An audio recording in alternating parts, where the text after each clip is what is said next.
10 tips for cutting carbs. Your experience starting and sticking with a low-carb diet will be unique. Some people may not know how to cut carbs while others find it difficult to get started but can motivate themselves easily once they start to see results.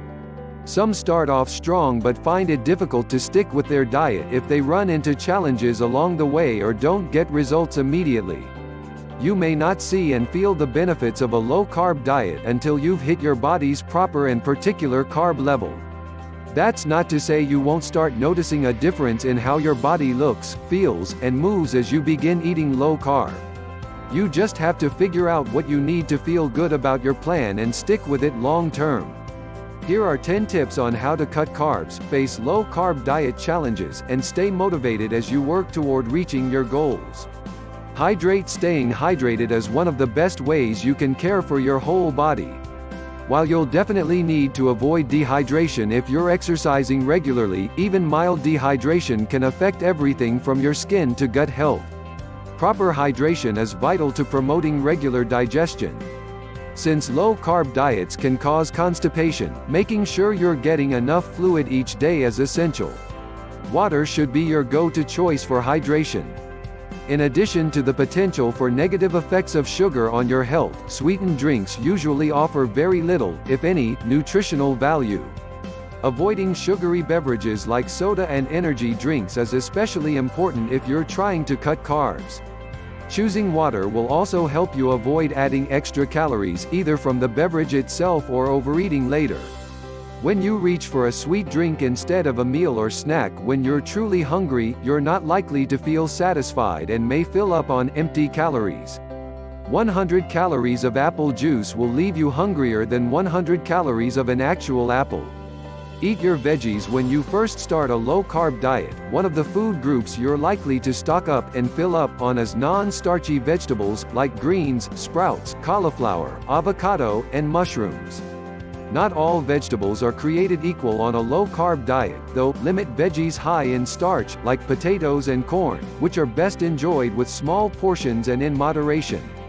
Starchy vegetables. What you need to know: more healthy fat. The idea of a diet is not usually synonymous with eat more fat, but when you're reducing your carb intake, you'll need to make up those calories and nutrition elsewhere.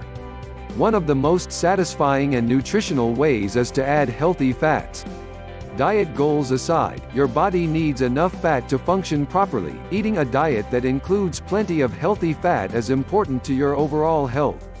While you may want to limit certain types of saturated fats in your diet, you don't have to avoid all fat.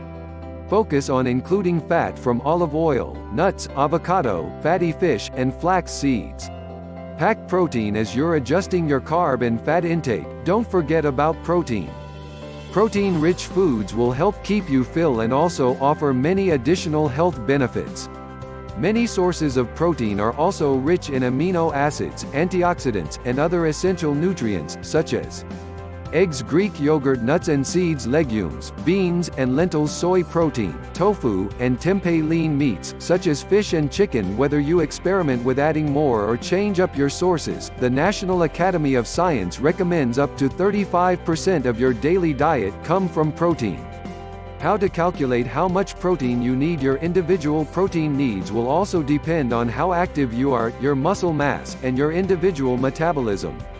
Check for hidden sugar. Some sources of carbs will be obvious and easy to watch for, but others, especially those from sugar, may be more difficult to spot. Added sugar can even pop up in typically savory rather than sweet spots, like salad dressing. While you may diligently read nutrition labels and ingredient lists, it's easy to miss sugar when it goes by another name. These hidden sugars can easily add up and throw off your diet plan. Keep an eye out for some of the common names sugar goes by on food labels, including dextrose, fructose, cane crystals, maltodextrin, xylose, and malt syrup. How to read nutrition labels correctly. Choose quality over quantity as you increase your intake of vegetables, protein, and healthy fats. Keep cutting back on high-carb foods, especially when you aren't in charge of portions. For example, while you might be served a full bowl of pasta at a restaurant, the serving size for a meal is closer to 1 cup of al dente pasta. The actual portions of high-carb foods may be smaller than you think. A standard serving of potato or rice is 1/2 cup. If you're at home and can measure, you'll be able to keep track of portions more closely. But when you're dining out, it's probably safe to assume what you've ordered is actually 2, or 3 or 4 servings. 5 ways to deal with food cravings when you do allow yourself a treat. Have something you enjoy. Just keep an eye on portion size. You'll feel more satisfied having a small slice of delicious cake than if you try to fill up on a sugar-free, fat-free, low-carb alternative that isn't what you really want. In fact, this approach may lead you to overeat. Go for grains when you're choosing between carbs. The ones you choose makes a difference. When you have the choice, go for brown rice instead of white rice, and whole wheat bread instead of white. It's better to eat your grains whole rather than ground up into flour. In fact, some people choose to cut carbs with a no-white diet, which removes potatoes, white rice, white sugar, or white flour. Swaps and substitutes. One of the easiest ways to cut carbs is to substitute lower-carb alternatives for high-carb meal staples. Keep your pantry and fridge stocked with low-carb ingredients and get creative with recipes. Eating healthier by swapping out your recipes for low-calorie options. Follow these tips to cut carbs throughout the day. Start your day with high-fiber low-carb cereal for breakfast. Swap the bread on your lunchtime sandwich for a low-carb wrap or use lettuce. Reach for fresh fruit or a protein bar instead of hitting the vending machine. For dinner, cook up some spaghetti squash instead of pasta. Snack on a package of nuts instead of candy or buttery popcorn at the movies. Use tools even if weight loss isn't your ultimate goal on a low-carb diet. Keeping track of what you eat and how much you eat can be very helpful.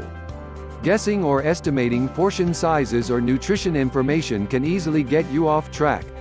If you've been keeping track and suddenly you hit a weight loss plateau, having all the data in front of you can help you come up with a solution.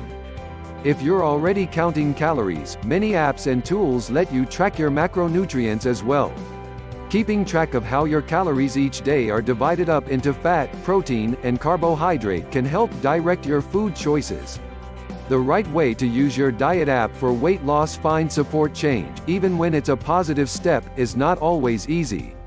The ups and downs of adjusting to the changes you make, finding ways to solve problems, and staying motivated for the long haul will be easier to get through if you have support. You may have a supportive partner, friend, or family member who can be there for you, but it can also be helpful to find others who are going through the same process.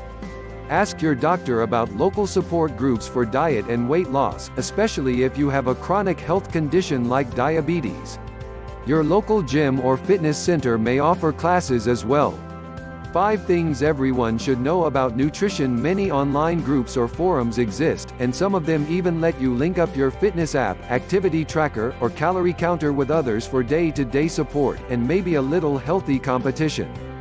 The most important thing is to pay attention to how you feel, physically and mentally, as you make these changes. It's not uncommon for the first few weeks of a low-carb diet to be uncomfortable physically and mentally. Whenever you make a major lifestyle change, it will take some time for your body and mind to adjust. During the first few weeks on a low-carb diet, you may experience frustration as your energy levels and mood dip. You may also be dealing with appetite changes and gastrointestinal symptoms. While these discomforts are temporary, they may make you feel like giving up. This is why it's so important to have people around you, whether your friends and family or a support group, who can help you stay motivated. Your body's response will guide you and give you clues about when it's time to add or reduce your carbs, get more activity, or take another look at the low-carb food pyramid. Listening to what your body needs and honoring it will help you reach your personal best and thrive.